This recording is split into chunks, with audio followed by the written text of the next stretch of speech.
Welcome to Canada's Entrepreneur, where we talk to the entrepreneurs who are making it happen across Canada and deliver the news, trends, knowledge, and opinions from entrepreneurs and business influencers across the country. Hello, I'm Mario Toneguzzi, Managing Editor of Canada's Entrepreneur. Joining me today on Calgary's podcast is Ryan Blackwell, who is Culinary Director and Partner at Olia Restaurant in Calgary. Thanks for joining us today, Ryan. Thanks for having me. I appreciate the call. Okay, let's talk a little bit about the restaurant itself and the concept. What differentiates this concept compared to, say, all the other restaurants out there? Yeah, I mean, it's a competitive market.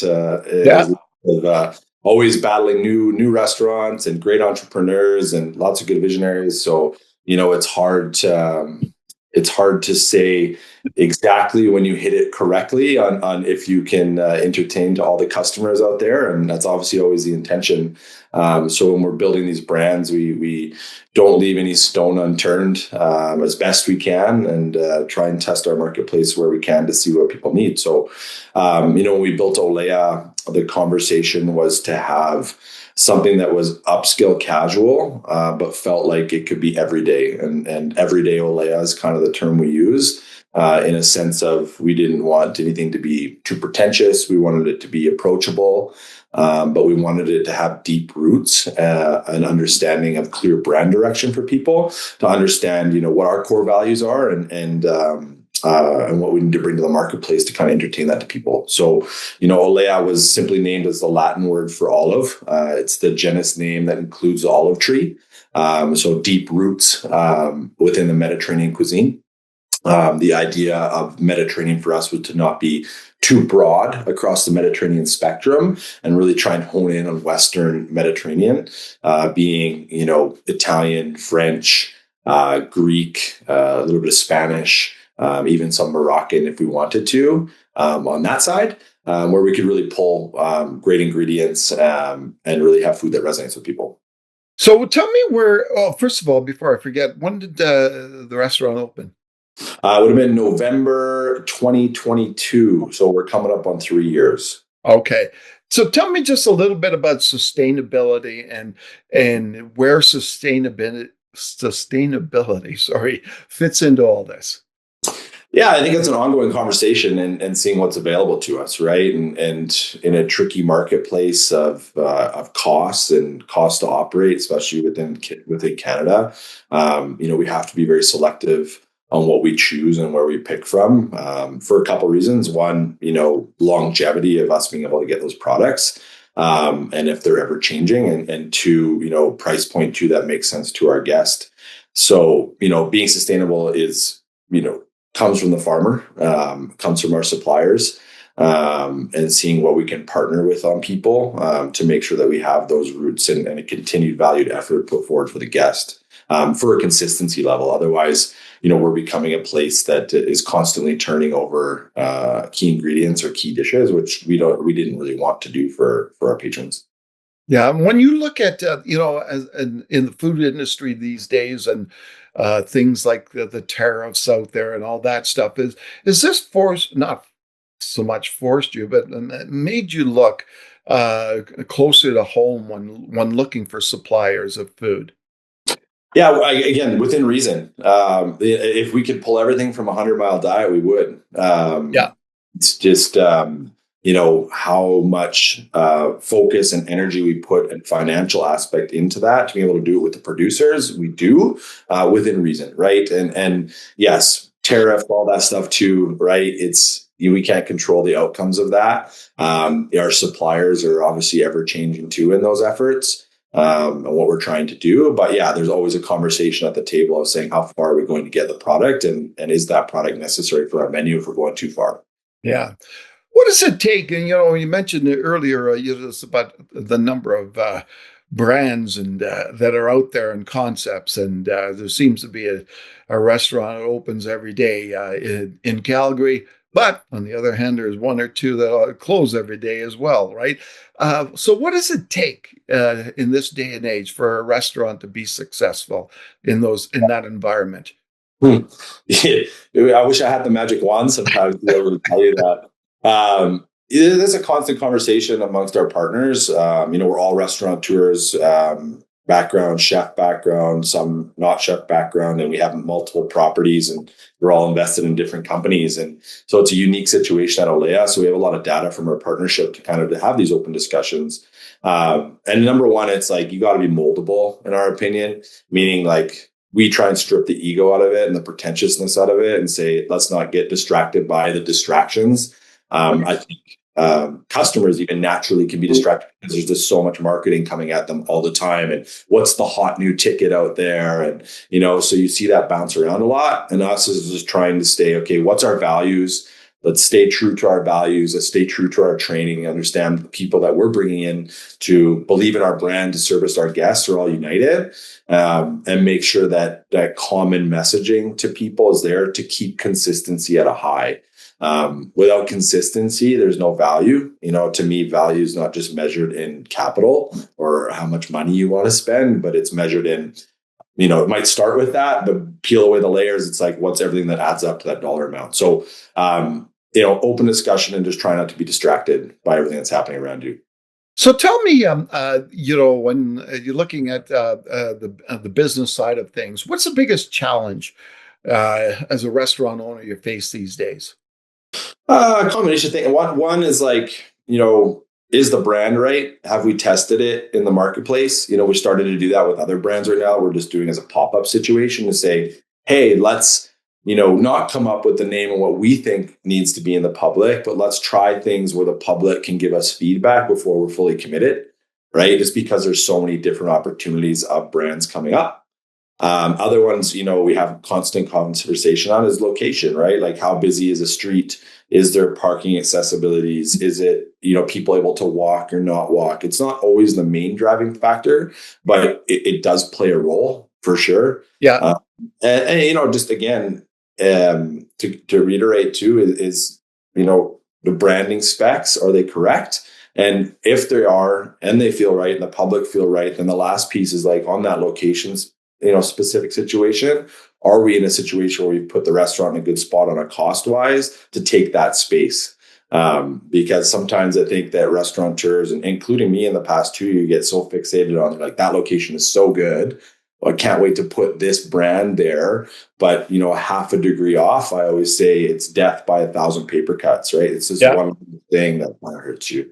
Yeah, it's kind of funny, right? Because I often think of certain locations in Calgary, and over the years, I drive by them and I go, "Oh, that place is closed now," and you go and like there's some almost like some places are cursed, right? And you kind of wonder what is behind it all. So I'm curious, from your background, how did you get into all this?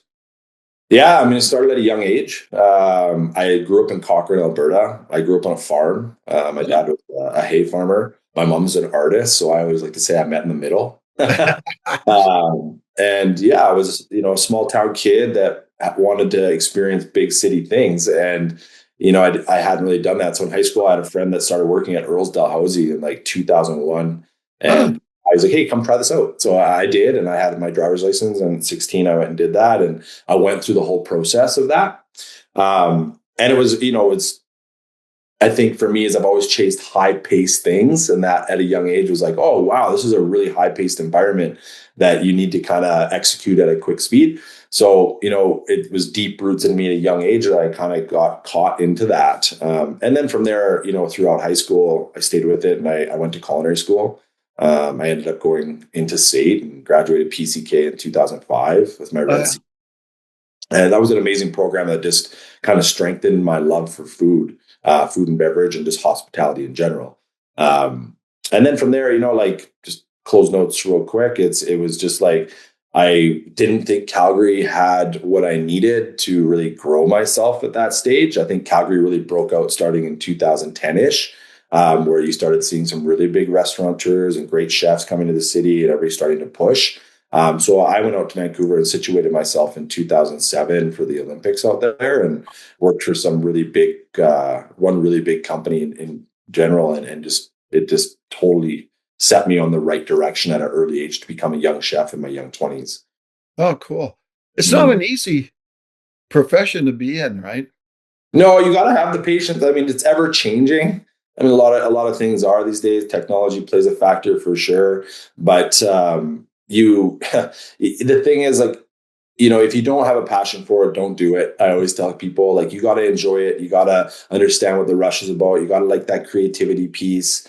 If you want to become a chef, you got to expose different hours of your life to be able to do it. Right. Yeah. At the end of the day, we're catering to people at times when people are off. Those are our peak hours, right? And nighttime, weekends, holidays, so if you can remove that and commit, you can make a run at it, but you got to be dedicated to your craft. Yeah. And from there, you can have a successful career, and you can be an entrepreneur within that field too. So, A personal story here. So last year, I remember I was at a Stampeders game, and I sat beside a guy who was a chef, and he was a chef in a couple of prominent uh, establishments in the city. And then he started telling me how devastating kind of life has been over the last since COVID, and the number of chefs that he knew that committed suicide in that period. Like, what, you know, can you talk a little bit about that stress and in the industry, and what the chefs need to do, I guess, to get through that? yeah, I mean, you got to have a good support system, in my opinion, right? I think that a lot of chefs, especially in their younger years, can get caught up in the industry, meaning like it's such a social environment. Even in my 20s too, post work, you would work 12 to 14 hours sometimes. Back in the early days, I influenced my cooks and chefs never to do that anymore. The industry is starting to change. Yeah. Some are not, some people are. But you get into an overworked environment mentally. For the grit, you have highs and lows. There's different, I like to call them gears throughout the day, whether you're prepping, you're going into service, you're recovering, you're going back into another service. So there's a lot of like highs and lows just throughout a daily period. Yeah. Yeah. Services start at 11 no matter what. If you're in downtown Calgary, you're going to go serve 250 people in 45 minutes. It's like, how can you produce that? Then you got to come down. And then at nighttime again, you got to ramp back up. So, and that's Toronto, Vancouver, Calgary, right? We all kind of have those high peaks of people flooding those peak times. So it's mentally, it's hard. So you got to be open and willing and recognize that. But I always say to chefs, keep your head out of it in the post end of shift world, because a lot of people go out, they have drinks, they socialize, they don't get the rest they needed. A lot of chefs too, they don't eat throughout the day, right? So then you'll see them at the end of the shift, they're eating a full meal at 9, 10, 11 at night, and it's just not good for them. So mental they're not balanced. And I think it's changing over the years, because I think health and wellness is just on the forefront these days, and especially for the younger generation to take it more seriously. So Do they talk about these things in school? Not really. Not in my stage. They might now, SAIT. I went to school 20 years ago. So, I'm totally familiar. I have a couple of apprentices in there, and we haven't had these conversations yet. It's a good point to bring up with them and say, okay, let's be aware of it. And that's my advice, because I'm 25 years in the game now, and I've seen it in my own self too. And, I had a family and a wife, and I have kids, and, I'm an owner now. So my schedule's a little bit different. But I've had to do that, to take care of my other needs. Yeah. But yeah, you see it. I just try and say, don't get caught up in it. The other part is reviews, right? And you can't take those. I think everything's a click away nowadays, right? So try not to get caught up in Google reviews or customer reviews, or take them for what they are. Some people are out there just reviewing you for the sense they can hide behind their phone. And some people are giving you reviews that make sense. And some people, we can look at them and we can pivot and we can take, the criticism, but let's not take it home with us. And that's what I always say, people, at the end of the day, it's our careers, it's our job. We have to have balance, but we need to be able to separate to be able to get through that mental state, because wearing it home is not. Yeah. So back to Olea for a second. I was in there recently, and a great meal there. But you mentioned the pop-up, and I noticed the pop-up in the back. Tell me about that concept and what you're doing with pop-ups and why. Yeah. Yeah. So we're at the end of our season one, we like to call it, which was Ori Nori. It was successful. Had some really good feedback from people. The idea of it was I talked to our partners when we had closed down Sensei Bar, and we loved Sensei, but it just didn't give us exactly what we wanted, and it kind of ran its course. So we're like, okay, well, what are we going to do with the space? And instead, just kind of started the conversation of sitting here and go, oh, I'm going to tell customers what they want. I need the customers to give us some feedback, and we'll see, kind of how the feel is out there, and maybe we can get a more educated decision on what we want to change that space into. Yeah. So, and instead of just running it as one meal, like we're like, let's run it as a full scale restaurant for a period. So I picked 100 days, and I was like, let's do a 100-day sprint and say, okay, we got 100 days, meaning not 100 services, but just 100 days from day one till closure day, which is September 13th. And then we'll do pop-up number 2, and we'll make sure that the brands are very differential. So at the end, the goal is to say, okay, we had a lot of fun. We got to test the marketplace. We got to test the customers, create some amazing recipes, some great laughs and experiences, and wait till the customer tells us what we think needs to go. And then, next year in 2026, we'll decide what we're going to permanently put in there. Do you see that also as a way to test different concept for more than a pop-up, like another standalone location? Yeah, I think so. I think the intention for us too is, to try and build a brand that has more legs, in a sense of like, can we replicate? Sometimes even in a Olea situation, it's hard to replicate that because it's just, that's that location. It feels great there. It's really dialed. It's not, we didn't necessarily build it to have 10 outlets of it. So, what we're testing in there is saying, can we test some full service, fast casual kind of scenarios that make sense in a small area location that we can go and multiply. So yes, that's the conversation on the back end to say, like, what makes more sense here. So yeah, for Calgarians who are watching this, Olea is in the Beltline and on 14th Street, just down north of 17th Avenue, and it's most people remember that place as the old Phil's. Yeah. I don't know. Did you ever go into that place, Phil? I never had. I wasn't. One of our partners had the Via Chibo in there as well, and it had some success to it as well. So he did a major renovation at stage 1, and then I was introduced and a couple other people. So I remember driving by it. I didn't spend a lot of time over there, but I never actually went in. So I think there was some major changes for sure, and it's totally evolved, no doubt. Yeah, it's so different, man. I remember, as I said, being in there just recently and talking to the server, and I said, "Oh man, this reminds me back in the '80s. I was Heroes of Phil's," and she said, "Number of people mentioned that." Yeah. No, it stood the test of time as a restaurant, so we're still holding that down. Yeah. It's right. Super. Yeah. Thanks so much, Ryan, for joining us today. Appreciate it. And I appreciate you having me on. Yeah. Okay, great. That was Ryan Blackwell, who is culinary director and partner of Olea Restaurant in Calgary. I'm Mario Tonaguzzi, managing editor of Canada's Entrepreneur. Thanks for joining us today.